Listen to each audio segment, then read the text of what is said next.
സുരേഷ് ഗോപിയുടെ വോട്ട് ചേർക്കൽ രേഖകൾ ലഭ്യമാകാതിരിക്കാൻ ജില്ലാ ഭരണകൂടം ശ്രമിക്കുന്നുവെന്ന് കെപിസിസി രാഷ്ട്രീയകാര്യ സമിതി അംഗം ടി.എൻ. പ്രതാപൻ. തൃശൂർ പാർലമെന്റിൽ 60,000-ലധികം വ്യാജ വോട്ട് ചേർത്തു. ഈ വിവരങ്ങൾക്കായി എ.ഐ.സി.സി അംഗം അനിലക്കര വിവരാവകാശം നൽകി. ജില്ലാ കളക്ടർക്ക് നൽകിയ അപേക്ഷ കളക്ടർ തള്ളി. തെരഞ്ഞെടുപ്പ് കമ്മീഷന്റെ ഭൌതിക സ്വത്താണെന്ന് പറഞ്ഞാണ് തള്ളിയത്. കഴിഞ്ഞ 14-നാണ് തൃശൂർ ലോക്സഭാ തെരഞ്ഞെടുപ്പിൽ സുരേഷ് ഗോപിയും കുടുംബവും അടക്കമുള്ള ആളുകളുടെ വോട്ട് ചേർത്ത വോട്ടർ പട്ടികയുടെ പകർപ്പും വോട്ട് ചേർക്കാൻ ഉപയോഗിച്ച റെസിഡൻഷ്യൽ സർട്ടിഫിക്കറ്റിന്റെ പകർപ്പും ആവശ്യപ്പെട്ട് വിവരാവകാശ നിയമമനുസരിച്ച് അപേക്ഷ നൽകിയത്. രേഖകൾ പുറത്തു വരരുതെന്ന് സുരേഷ് ഗോപിയും ബി.ജെ.പിയും ആഗ്രഹിക്കുന്നതുപോലെ ജില്ലാ മജിസ്ട്രേറ്റ് കൂടിയായ കളക്ടറും ആഗ്രഹിക്കുന്നത് സംസ്ഥാന സർക്കാരിന്റെ താൽപര്യത്തിന്റെ ഭാഗമായാണ്. ഇതിനെതിരെ അപ്പീൽ നൽകുമെന്നും ടി.എൻ. പ്രതാപൻ തൃശൂരിൽ വാർത്താസമ്മേളനത്തിൽ പറഞ്ഞു.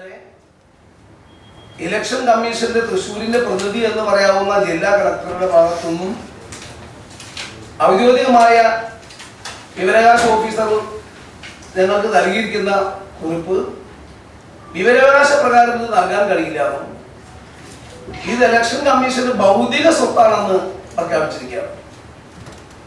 ഇന്ത്യൻ വിവരാവകാശ ഞങ്ങൾ ഫിസിക്കൽ സാക്ഷികളെ കൂടി കൊടുത്തിട്ടുണ്ട്.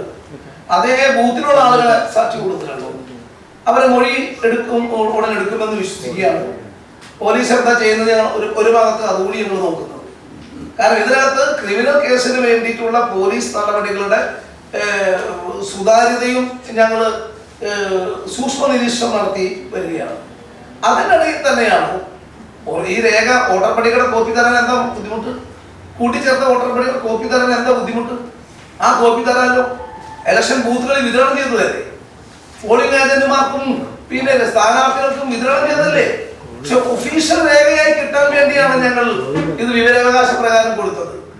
അപ്പൊ ഇലക്ഷൻ ദിവസത്തിൽ പോളിംഗ് ഓഫീസർമാർക്കും സ്ഥാനാർത്ഥികളുടെ ഏജന്റുമാർക്കും രാഷ്ട്രീയ പാർട്ടി പ്രതിനിധികൾക്കും കൊടുത്ത കൂട്ടിച്ചേർത്ത വോട്ടർ പട്ടികയുടെ വിവരാവകാശ പ്രകാരമുള്ള ഒഫീഷ്യൽ കോപ്പിയാണ് ഞങ്ങൾ ചോദിച്ചത്.